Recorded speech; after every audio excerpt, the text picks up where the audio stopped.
الحمد لله نحمده ونستعينه ونستغفره ونؤمن به ونتوكل عليه ونعوذ بالله من شرور أنفسنا ومن سيئات أعمالنا من يهده الله فلا مضل له ومن يضلله فلا هادي له ونشهد أن لا إله إلا الله وحده لا شريك له ونشهد أن سيدنا وسندنا ومولانا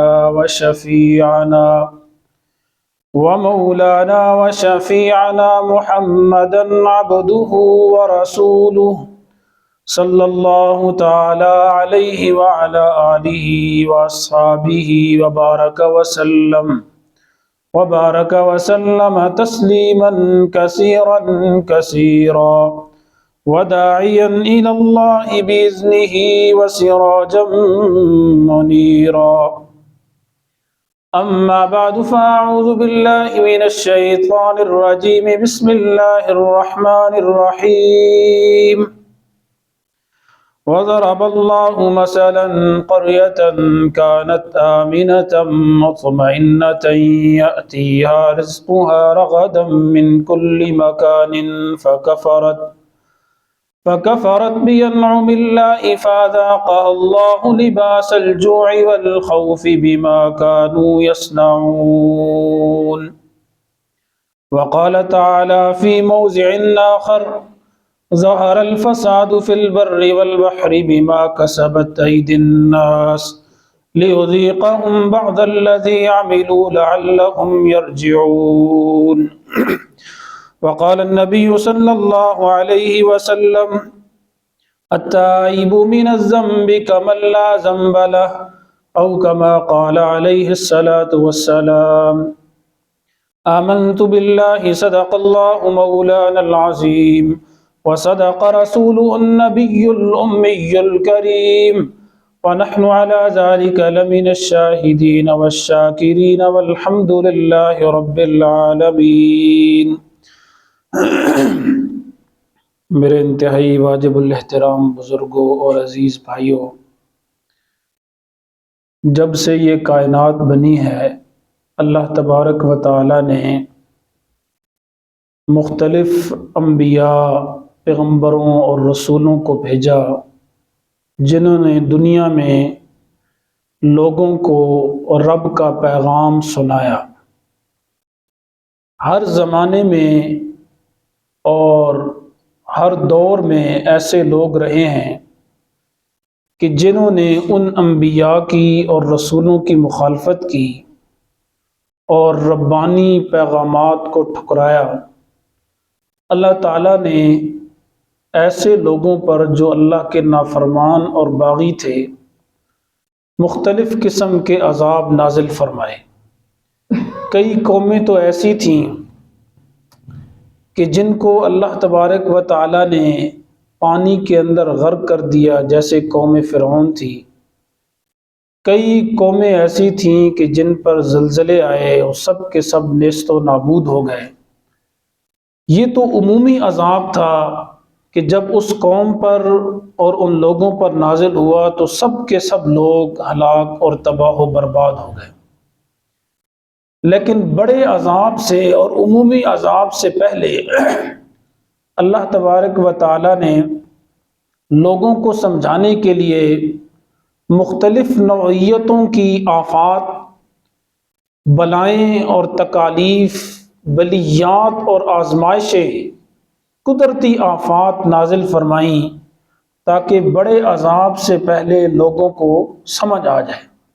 جیسے بنی اسرائیل پر بڑے عذاب سے پہلے اللہ تبارک و تعالیٰ نے مینڈکوں کا عذاب بھیجا، ٹڈی دل کا عذاب بھیجا، طوفان کا عذاب بھیجا، دم اور خون کا عذاب بھیجا، اسی طرح طاعون کا عذاب بھیجا۔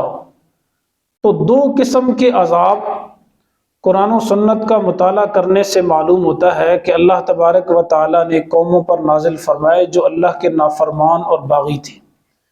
ایک تو وہ عذاب تھا کہ جس کی وجہ سے ساری کی ساری قوم ہلاک ہو گئی، تباہ و برباد ہو گئی، بڑا عذاب۔ لیکن اس بڑے عذاب سے پہلے اللہ رب العزت نے قدرتی آفات اور بلیات اور آزمائشیں، چھوٹے چھوٹے عذاب نازل فرمائے تاکہ یہ لوگ سمجھ جائیں۔ جب وہ ان چھوٹے عذابوں سے انہوں نے ہدایت اور رہنمائی حاصل نہ کی تو تب ان پر بڑا عذاب آیا۔ اللہ رب العزت نے جب میرے اور آپ کے پیارے نبی اور پیغمبر حضرت محمد مصطفیٰ صلی اللہ علیہ وسلم کو بھیجا، اللہ رب العزت نے آپ کی رحمت کے صدقے جو عمومی عذاب تھا، جو بڑا عذاب تھا، اس سے اس امت کی حفاظت فرما دی۔ فرمایا میرے نبی اور پیغمبر جب تک آپ ان میں موجود رہیں گے تو ہم ان کو بڑا عذاب اور عمومی عذاب کے اندر مبتلا نہیں کریں گے۔ فرمایا وما کان اللہ لیعذبہم وانت فیہم، اس لیے عمومی عذاب سے اس امت کی حفاظت کی گئی نبی پاک صلی اللہ علیہ وسلم کی رحمت کے صدقے سے۔ لیکن چھوٹی چھوٹی آزمائشیں، آفات اور قدرتی آفات اور مصائب، چھوٹے چھوٹے عذاب تا قیامت اس امت پر آتے رہیں گے۔ اور آپ صلی اللہ علیہ وسلم نے ایک حدیث میں ارشاد فرمایا، حضرت مولا علی رضی اللہ تعالیٰ عنہ سے مروی ہے، آپ نے فرمایا کہ جب میری امت میں 15 قسم کی برائیاں عام ہو جائیں گی تو پھر میری امت پر بلاؤں اور آزمائشوں کا سلسلہ شروع ہو جائے گا۔ وہ 15 قسم کی برائیاں کون سی ہیں، انہی کو تھوڑا تفصیل کے ساتھ بیان کرنا مقصود ہے۔ آپ صلی اللہ علیہ وسلم نے ایک ایک کر کے ہمیں وہ برائی بتائی تاکہ ہم ان برائیوں سے اپنے آپ کو بچائیں۔ آپ نے فرمایا پہلی برائی اذا کان المغنم دولا، جب میری امت میں مال غنیمت کو لوگ دولت سمجھیں، مال غنیمت کے اندر لوٹ مار کریں اور مال غنیمت کو صحیح طریقے سے تقسیم نہ کیا جائے، فرمایا پھر امت پر بلاؤں کا سلسلہ شروع ہو جائے گا۔ دوسری برائی آپ صلی اللہ علیہ وسلم نے فرمایا والامانۃ مغنمہ، جب لوگ امانت میں خیانت کریں اور امانت میں خیانت کا سلسلہ شروع ہو جائے تو فرمایا پھر میری امت کی خیر نہیں، اس امت پر آزمائشوں اور بلاؤں کا سلسلہ شروع ہو جائے گا۔ اس لیے اگر ہم دیکھیں کہ امانت میں خیانت کرنا یہ گناہ کبیرہ ہے، اور اللہ رب العزت نے قرآن کریم میں ایک جگہ ارشاد فرمایا ان اللہ یأمرکم ان تؤدوا الامانات الی اہلہا، اللہ تعالیٰ کا یہ حکم ہے کہ تم امانتیں امانت والوں کے سپرد کر دو۔ اور ایک حدیث میں آپ صلی اللہ علیہ وسلم نے ارشاد فرمایا اے لوگو 6 چیزوں کی ضمانت تم دے دو، جنت کی ضمانت میں دے دیتا ہوں۔ فرمایا نماز کی ضمانت تم دے دو کہ پابندی سے باجماعت نماز پڑھو گے تو جنت کی ضمانت میں دیتا ہوں۔ زکوٰۃ کی ادائیگی کی ضمانت دے دو کہ زکوٰۃ بر وقت ادا کریں گے۔ تیسرے نمبر پر فرمایا امانت کہ امانت میں خیانت نہیں کریں گے۔ چوتھے نمبر پر فرمایا الفرج، شرمگاہ کہ شرمگاہ کی حفاظت کریں گے، ناجائز اس کو استعمال نہیں کریں گے، جو اللہ تعالیٰ نے خواہش کو پورا کرنے کا جائز طریقہ رکھا ہے وہیں استعمال کریں گے۔ اور 5ویں نمبر پر فرمایا البطن کہ پیٹ کو مال حرام سے بچائیں گے۔ اور 6 نمبر پر فرمایا اللسان، زبان۔ فرمایا اگر 6 چیزوں کی ضمانت تم دے دو، الصلاۃ، الزکاۃ، الامانہ، الفرج، البطن، اللسان، ان 6 چیزوں کی ضمانت تم دے دو تو فرمایا جنت کی ضمانت میں تمہیں دے دیتا ہوں۔ ان 6 چیزوں میں ایک چیز کون سی ہے؟ آپ صلی اللہ علیہ وسلم نے ارشاد فرمایا کہ امانت میں خیانت کرنا۔ تو امانت میں خیانت کرنا یہ بہت بڑا گناہ ہے۔ تیسری برائی آپ صلی اللہ علیہ وسلم نے فرمایا والزکوٰۃ مغرمہ، جب میری امت کے لوگ زکوٰۃ کو تاوان سمجھیں اور زکوٰۃ کو اپنے اوپر بوجھ سمجھیں تو فرمایا پھر میری امت پر بلاؤں کا سلسلہ شروع ہو جائے گا۔ آج ہم دیکھیں کہ کتنے ایسے لوگ ہیں جو اپنے مال میں سے خوشی خوشی زکوٰۃ دیتے ہیں۔ اکثر تو ایسے ہیں جن کو علم ہی نہیں، اور جن کو زکوٰۃ کے مسائل کا علم ہے وہ بھی ہیلے بہانے تلاش کرتے ہیں۔ حالانکہ میرے دوستو، اپنے مال سے زکوٰۃ نہ ادا کرنا یہ اتنا بڑا گناہ ہے کہ ایک حدیث میں آپ صلی اللہ علیہ وسلم نے ارشاد فرمایا کہ کل قیامت کے دن وہ مال جس کی زکوٰۃ ادا نہیں کی گئی، وہ مال ایک بہت بڑے اژدہا اور سانپ کی شکل میں، اور سانپ بھی ایسا جو گنجا سانپ زہریلا ہوتا ہے، گنجے سانپ کی شکل میں بڑا اژدہا، وہ مال بڑے اژدہا کی شکل میں اس آدمی کے گلے میں لپٹ جائے گا، اور اس آدمی کو ڈستا رہے گا اور ساتھ ساتھ یہ کہے گا انا مالک و انا کنزک، میں ہی تیرا مال ہوں، میں ہی تیرا خزانہ ہوں۔ دنیا میں جس مال کی تو زکوٰۃ نہیں دیا کرتا تھا، بڑے بڑے جانور جن کی زکوٰۃ ادا نہ کی گئی، وہ کل قیامت کے دن ان لوگوں کو جنہوں نے زکوٰۃ ادا نہیں کی اور اپنے مالکوں کو اپنے پاؤں تلے روندیں گے۔ تو زکوٰۃ کی ادائیگی یہ ان لوگوں پر جو صاحب استطاعت ہیں اور صاحب نصاب ہیں، یہ فرض ہے۔ کتنا آسان ہے کہ شریعت کہتی ہے کہ 40واں حصہ 2.5% تم زکوٰۃ دے دو، باقی سارا خود استعمال کرو، اور 2.5% سال کے بعد اللہ کے راستے میں دے دو۔ تو تیسری برائی آپ صلی اللہ علیہ وسلم نے یہ بیان کی۔ چوتھی برائی فرمایا اطاع الرجل زوجتہ، ایک ایسا وقت آئے گا کہ لوگ اپنی بیویوں کی اطاعت کریں گے، اور بیوی گھر کی ملکہ اور سربراہ بن جائے گی، اور جب عورت کو گھر کی سربراہی ملے گی تو وہ گھر کی سربراہی پر اکتفا نہیں کرے گی، پھر وہ اپنے خاندان اور محلے اس کی سربراہی کو لینے کی کوشش کرے گی، اور جب خاندان اور محلے پر اس کا کنٹرول جم جائے گا تو وہ شہر کی حکومت کو اور شہر کی سربراہی کو لینے کی کوشش کرے گی، اور جب شہر کی سربراہی اس کو مل جائے گی تو پھر وہ ملک کی سربراہی لینے کی کوشش کرے گی۔ اور آپ صلی اللہ علیہ وسلم نے فرمایا لن یفلح قوم ولوا امرهم امرأة، وہ قوم کبھی کامیاب نہیں ہوگی کہ جس نے اپنے سلطنت کے امور ایک عورت کے حوالے کر دیے۔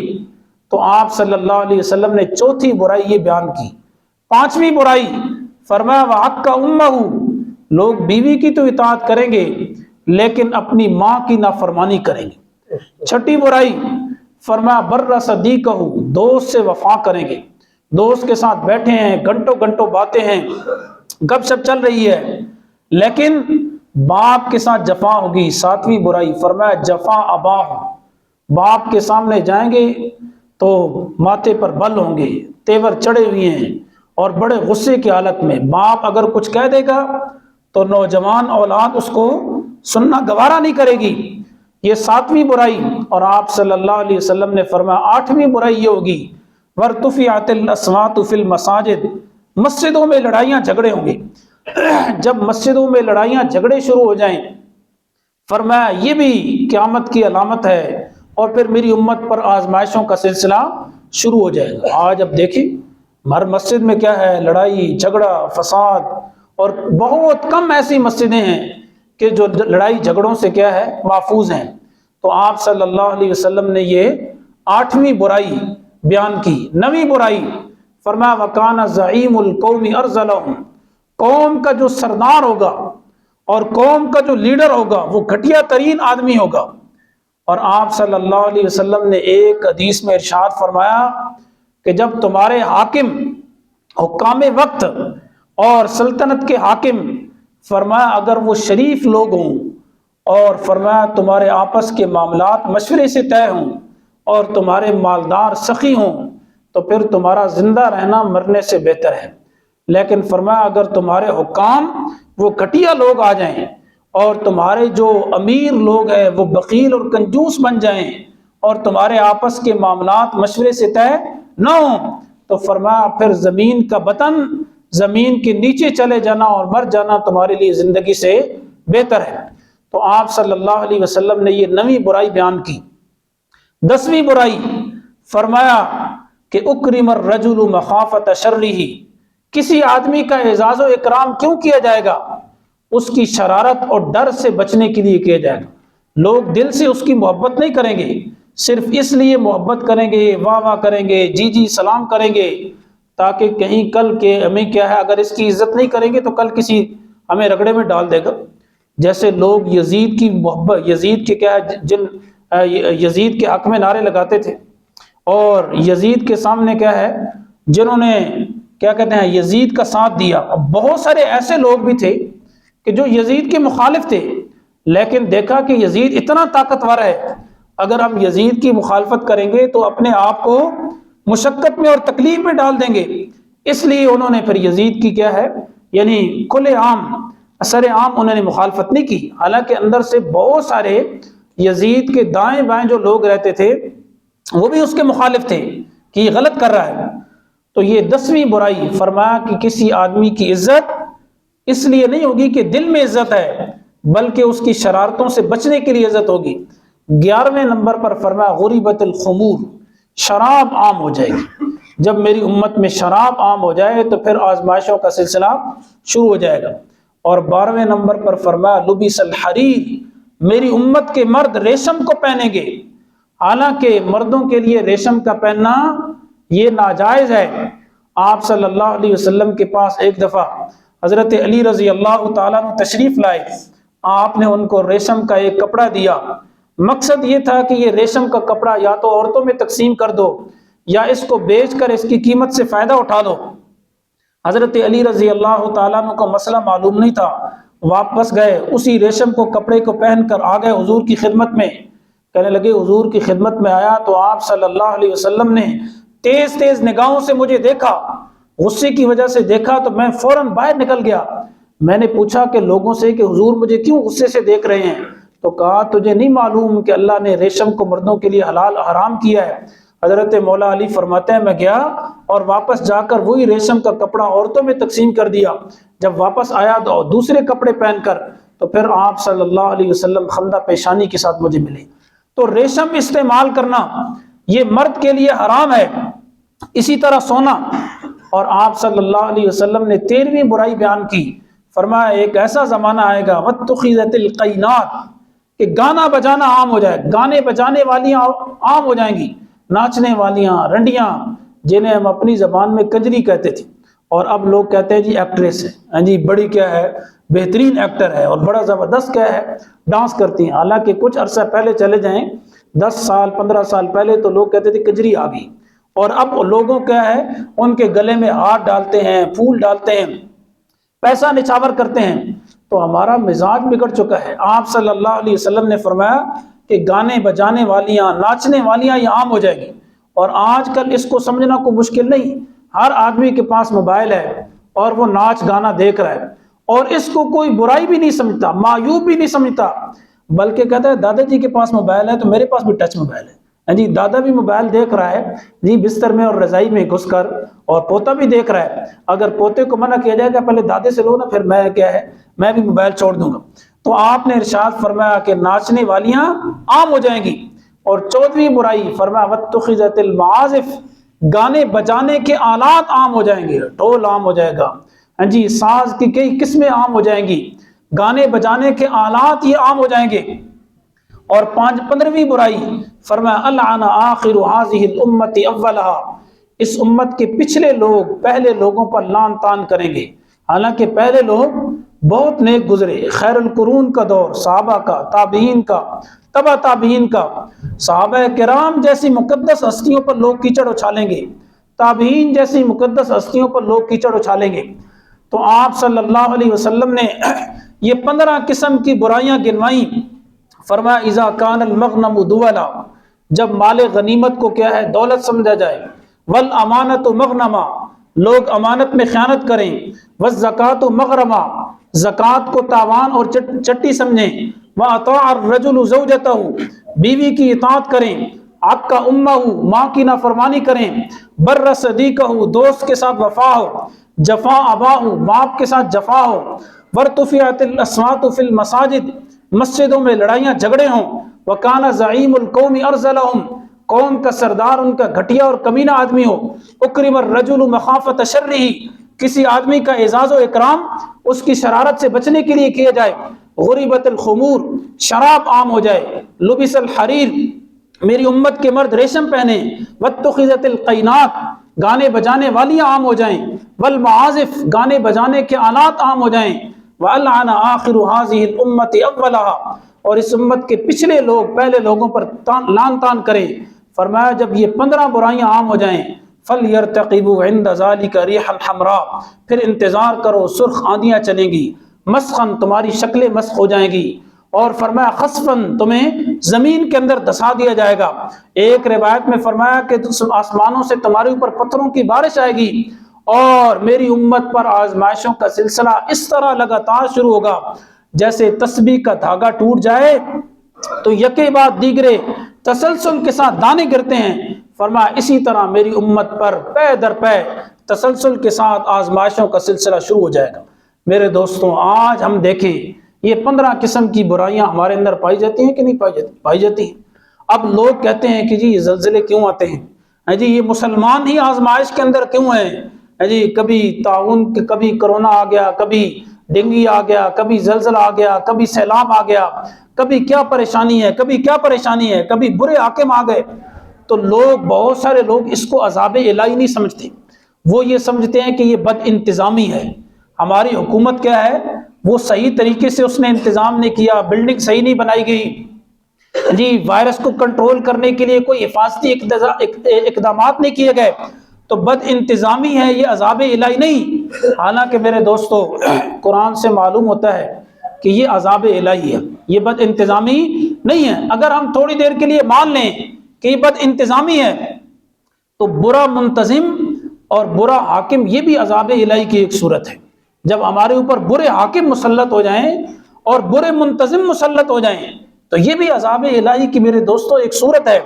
اس لیے جتنی آزمائشوں اور بلاؤں کا سلسلہ شروع ہو گیا ہے، یہ ہماری بدعمالیوں کا نتیجہ ہے، ہماری بدعمالیوں کا نتیجہ ہے۔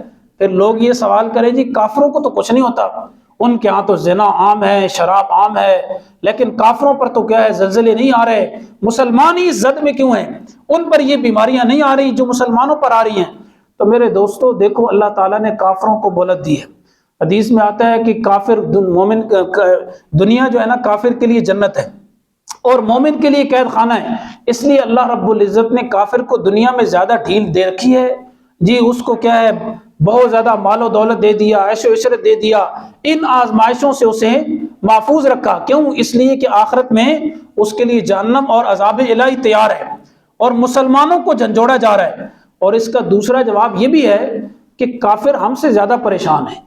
اگر ہم یہ سوچتے ہیں کہ شاید لائف سٹائل اگر کسی کا اچھا ہو، بہترین گاڑی ہو، بہترین کیا ہے مکان ہو، اور اعلیٰ قسم کی کیا ہے سوسائٹی میں رہ رہا ہو، تو شاید یہ اس کے لیے بڑی خوش قسمتی ہے۔ اصل خوش قسمتی اور اصل جو مال و دولت ہے اور سکون ہے، وہ دل کا سکون ہے، کہ آدمی کو دل کا سکون ملے۔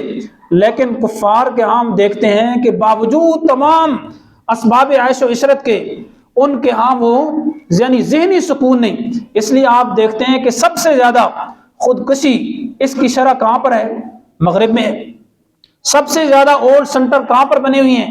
مغرب میں بنے ہوئی ہیں۔ بوڑھے ہو جاتے ہیں والدین، ان کو جا کر وہاں پر چھوڑ کر آ جاتے ہیں۔ سب سے زیادہ پریشانی کی شرح وہاں پر ہے، طلاق کی شرح وہاں پر ہے۔ تو اس لیے یہ کافروں پر اگر آزمائشیں یہ نہیں آ رہی، زلزلے یا اس طرح کی دیگر صورتیں، لیکن اندرون خانہ ان کی جو روحانی زندگی ہے، جو ان کی اندر دل کی دنیا، وہ بالکل ویران ہے، وہ بالکل کیا ہے، آباد ہے نہیں ہے، اگرچہ ظاہری طور پر ہمیں ٹھاٹ باٹ نظر آتی ہے۔ اس لیے میرے مسلمان بھائیوں، مسلمانوں پر یہ آزمائشیں یہ اللہ تعالیٰ کی طرف سے کیوں آ رہی ہیں؟ یہ ہماری بدعمالیوں کا نتیجہ ہے۔ تو پھر ہم یہ دیکھیں کہ کبھی زلزلہ پاکستان کے کیا ہے، پاکستان میں آتا ہے، کبھی سیلاب سندھ میں آتا ہے، کبھی KPK میں آتا ہے، تو کیا وہ گناہگار ہیں اور پنجاب والے بڑے نیک ہیں؟ یا ابھی زلزلہ ترکی میں اور شام میں آ گیا، تو کیا اس کا مطلب یہ ہے کہ وہ گناہگار ہیں؟ پاکستان میں، سعودیہ میں اور ایران میں اور دیگر اسلامی ممالک میں نہیں آیا تو یہ بڑے نیک ہیں؟ یہ وجہ نہیں ہے میرے دوستو۔ بدعمالی جو ہوتی ہے وہ دو طرح کی ہوتی ہے۔ ایک بدعمالی ہماری انفرادی ہے، ہم جھوٹ بولتے ہیں، مال حرام کو استعمال کرتے ہیں، تکبر ہے، اس کے علاوہ بغاوت ہے، دھوکہ ہے، فراڈ ہے۔ ایک میری ذات کی حد تک ہے، تو اس کی سزا بھی مجھے ملے گی۔ لیکن ایک اجتماعی گناہ ہے، اور اجتماعی گناہ اجتماعی حیثیت سے اگر گناہ ہو تو پھر اس کا وبال کبھی کس خطے پر آتا ہے، کبھی کس خطے پر آتا ہے۔ اس لیے آپ یہ ججمنٹ نہیں کر سکتے کہ آج اگر سندھ میں زلزلہ، سندھ میں کیا ہے سیلاب آ گیا تو KPK والے کیا ہے نیک ہیں اور پنجاب والے نیک ہیں، وہ گناہگار ہیں، ان پر عذاب آ گیا۔ ہو سکتا ہے ہماری اجتماعی بدعمالیوں کی وجہ سے یہ اللہ تبارک و تعالیٰ نے یہ عذاب کا ایک جھونکا اور ایک کوڑا ان پر برسایا ہو، اور اگلا وقت کیا ہے، اگلا مرحلہ ہمارا ہو، ہاں یہ ہمارے لیے تنبیہ ہو کہ اب بھی وقت ہے، سنور جاؤ اور توبہ کرو۔ اس لیے ایسی صورت میں مسلمانوں کو چاہیے کہ اجتماعی طور پر توبہ کریں۔ علماء نے فرمایا کہ ایسے حالات میں ہمیں 3-4 کام ایسے ہیں جو ضرور کرنے چاہیے۔ پہلا کام تو یہ ہے کہ ہم توبہ اور استغفار کریں، کہ ہم جو اجتماعی گناہ ہیں ان سے توبہ اور استغفار کریں۔ اور ایک حدیث میں آپ صلی اللہ علیہ وسلم نے ارشاد فرمایا، جو آدمی توبہ اور استغفار کو لازم کر لے، پابندی سے توبہ اور استغفار پڑھے، اللہ تبارک و تعالیٰ اس کے لیے ہر مشکل آسان کر دیتے ہیں، ہر تنگی سے نکلنے کا راستہ آسان کر دیتے ہیں۔ یہ اوپر جو ہے نا ان کو ذرا سمجھائیں، یہ شور کر رہے ہیں۔ تو آپ صلی اللہ علیہ وسلم نے فرمایا کہ اگر کوئی آدمی پابندی سے استغفار کرے، اللہ رب العزت اس کے لیے ہر مشکل آسان کر دیتے ہیں، ہر تنگی سے نکلنے کا راستہ آسان کر دیتے ہیں۔ اور قرآن کریم میں بھی اللہ تبارک و تعالیٰ نے ارشاد فرمایا، وَاسْتَغْفِرُوا رَبَّكُمْ، اگر اپنے رب سے اپنے گناہوں کی معافی مانگو گے، يُرْسِلِ السَّمَاءَ عَلَيْكُمْ مِدْرَارًا، اللہ تعالیٰ تمہارے اوپر بارشیں برسائے گا، وَيُمْدِدْكُمْ بِأَمْوَالٍ، اللہ تمہیں بہت مال دے گا، فراوانی ہوگی۔ یہ جو آج ہم کیا ہے یعنی اتنی مہنگائی ہے، قحط سالی ہے، جی جو ضرورت کی چیزیں ہیں، پیاز دیکھیں نا ضرورت کی چیز ہے، یہ پیاز بھی 1300-1400 روپے کیا ہے پہنچ گیا ہے۔ تو یہ ضرورت کی چیزیں بھی جو نایاب ہوتی جا رہی ہیں، اس کی وجہ ہماری بدعمالی ہیں۔ تو فرمایا کہ اللہ تبارک و تعالیٰ تمہیں بہت مال دے گا، خوشحالی ہوگی۔ فرمایا وَبَنِينَ، اللہ تبارک و تعالیٰ تمہیں اولاد دے گا، نیک اولاد اگر استغفار کرو گے۔ وَيَجْعَلْ لَكُمْ جَنَّاتٍ وَيَجْعَلْ لَكُمْ أَنْهَارًا، اللہ تبارک و تعالیٰ تمہارے لیے باغات بنائے گا، نہریں بنائے گا۔ لیکن کس چیز پر میرے دوستو؟ استغفار پر، اور پابندی کے ساتھ استغفار کرنے پر۔ یہ نہیں کہ آج کیا اور کل چھٹی ہے، یہ پابندی کے ساتھ روزانہ یہ آپ اٹھتے بیٹھتے چلتے پھرتے ہوئے کتنا آسان ہے، استغفر اللہ استغفر اللہ استغفر اللہ ربی من کل ذنب واتوب الیہ، جس کا معنی یہ ہے کہ یا اللہ میں ہر گناہ سے معافی مانگتا ہوں، میں بہت گناہ گار ہوں۔ اس لیے ہر آدمی توبہ کرے، پہلی چیز۔ دوسرے نمبر پر آپ صلی اللہ علیہ وسلم نے فرمایا کہ صدقہ کیا کرو، اس لیے کہ صدقہ بلاؤں کو ٹالتا ہے۔ اور آپ نے ایک حدیث میں ارشاد فرمایا کہ صبح صبح صدقہ کیا کرو، اس لیے کہ فَإِنَّ الْبَلَايَا لَا يَخْتَوْهَا، کہ جو بلایا ہیں اور جو آزمائشیں ہیں یہ صدقے سے آگے نہیں جا سکتی۔ جب آپ صبح صبح اللہ کی راہ میں صدقہ کرتے ہیں تو اگر کوئی آزمائش اور کوئی آفت آنے والی ہو تو اس صدقے کی برکت سے ٹل جاتی ہے۔ اس لیے صدقے کا خوب اہتمام کریں۔ ایک حدیث میں آپ صلی اللہ علیہ وسلم نے ارشاد فرمایا کہ صدقہ 70 بلاؤں کو ٹالتا ہے، اور سب سے چھوٹی بلا یہ ہے کہ اگر کوئی آدمی پابندی سے صدقہ کرتا ہے تو اس کو کوڑ اور برس کی بیماری نہیں لگتی۔ برس کی بیماری کتنی یعنی خطرناک بیماری ہے کہ آدمی کے جسم پر، چہرے پر، ہاتھ پر سفید سفید دھبے پڑ جائیں، اور وہ ایسے ہیں کہ ان کا اس بیماری کا آج بھی علاج نہیں ہے، تو وہ کتنے بدنما لگتے ہیں۔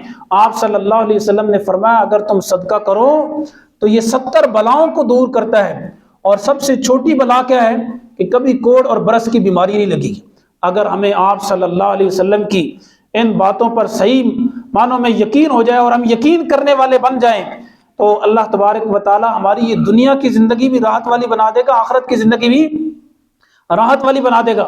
اس لیے میرے دوستو پورے یقین کے ساتھ، پورے ایمان اور تصدیق کے ساتھ اللہ کے راستے میں دل کھول کر جتنی آپ کی توفیق ہے یہ روزانہ کی بنا پر صدقہ کیا کریں۔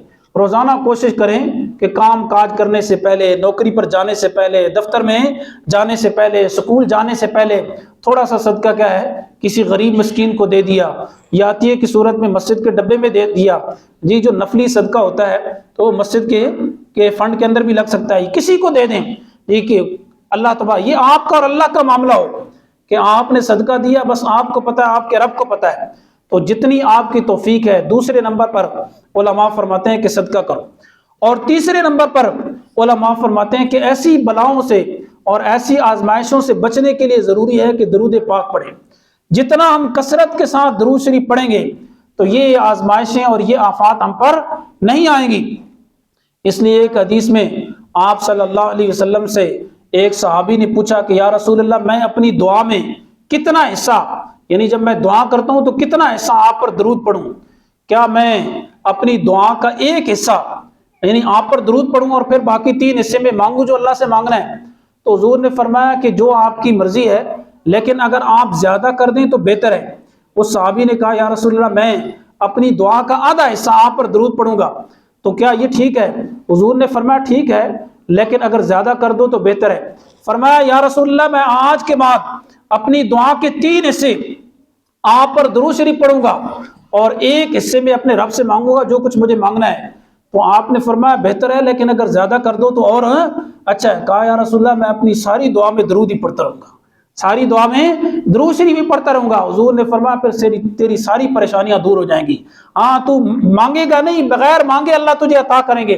تو درود شریف کی اتنی برکات ہیں۔ شیخ الحدیث حضرت مولانا زکریا رحمہ اللہ کے پاس جو آدمی آتا، کوئی آ کر پوچھتا حضرت اولاد نہیں ہے، کوئی آ کر پوچھتا بیماری ہے، کوئی پوچھتا نوکری نہیں ہے، کوئی پوچھتا فلاں پریشانی ہے، تو حضرت شیخ الحدیث رحمہ اللہ فرمایا کرتے تھے بھائی درود شریف پڑھا کرو، روزانہ 300 دفعہ درود شریف پڑھا کرو۔ کسی نے پوچھا حضرت جو آدمی آتا ہے آپ اس کو ایک ہی وظیفہ بتاتے ہیں کہ درود شریف پڑھا کرے، آپ نے فرمایا ایک دفعہ درود شریف پڑھنے پر اللہ کی 10 رحمتیں نازل ہوتی ہیں۔ تو فرمایا 300 دفعہ اگر گھر میں درود شریف پڑھا جائے گا تو کتنی رحمتیں نازل ہوگی؟ 3000 رحمتیں نازل ہوں گی۔ اور جس گھر میں روزانہ 3000 رحمتیں نازل ہوں وہاں پریشانیاں کیسے آئیں گی؟ وہاں تو پریشانیاں ختم ہو جائیں گی۔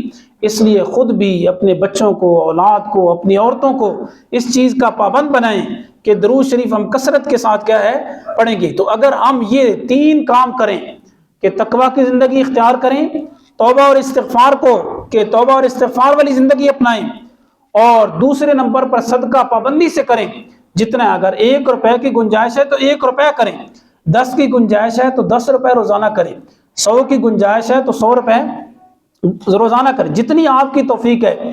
تو دوسرے نمبر پر اگر ہم صدقے کا اہتمام کریں اور تیسرے نمبر پر درود شریف پڑھیں تو انشاءاللہ یہ جو آسمانی آفات ہیں، یہ جو آسمانی زلزلے آتے ہیں، سیلاب آتے ہیں، تو طوفان آتے ہیں، قحط سالی ہے، اللہ تبارک و تعالی ہمیں محفوظ فرمائے گا۔ اور خصوصاً جو آج کے اس اجتماع میں جو ہمارے مسلمان بھائی ترکی میں اور شام میں ہیں، جو اس وقت پریشانی کے عالم میں ہیں، ان کے لیے بھی میری آپ سے گزارش ہے کہ جتنی بھی ہماری مختلف تنظیمیں ہیں، جو صحیح تنظیمیں ہیں، جو کام کر رہی ہیں، تو آپ اپنی جیب سے ان تنظیموں کو چندہ دیں تاکہ وہ ہمارے مسلمان بھائیوں تک پہنچائیں۔ حقیقت میں یہ ہماری بدعمالی ہے، لیکن اس خطے پر اللہ تبارک و تعالیٰ کی یہ عذاب کی جو صورت آئی، یہ ہمیں آگاہ کرنے کے لیے، ہمیں تنبیہ کرنے کے لیے، کل ہم بھی اس آفت میں گر سکتے ہیں۔ اس لیے آپ تمام حضرات سے گزارش ہے، ایک تو ان 3 کاموں کا اہتمام کریں، اور دوسرا صدقے کے طور پر جتنی آپ کی توفیق ہے آپ کیا ہے اپنے ترکی اور شامی بھائیوں کے ساتھ کیا ہے معاونت اور امداد کریں، لیکن کسی مستند ادارے کو دیں۔ جیسے بہت سارے ادارے ہیں جو مستند ہیں، بیت السلام کا ادارہ ہے تلہ گنگ میں، تو وہ ان کی کیا ہے بہت بڑا ٹرسٹ ہے، ان کے تھرو وہ کیا ہے وہاں امداد پہنچاتے ہیں۔ اسی طرح الخدمت ٹرسٹ ہے، اس کی کیا ہے وساطت سے کیا ہے جو صحیح معنوں میں وہاں تک امداد پہنچا رہے ہیں۔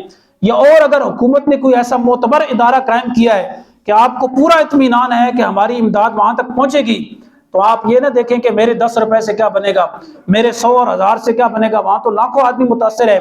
اللہ تبارک و تعالی ہمارے دلوں کو دیکھ رہا ہے، ہماری نیتوں کو دیکھ رہا ہے، اللہ ہمیں اس پر اجر دے گا اور امت مسلمہ کو ان آزمائشوں سے اور ان آفات سے محفوظ رکھے گا۔ اللہ تبارک و تعالی سے دعا ہے کہ اللہ تبارک و تعالی مجھے اور آپ کو جو کچھ کہا اور سنا گیا اس پر عمل کرنے کی توفیق عطا فرمائے۔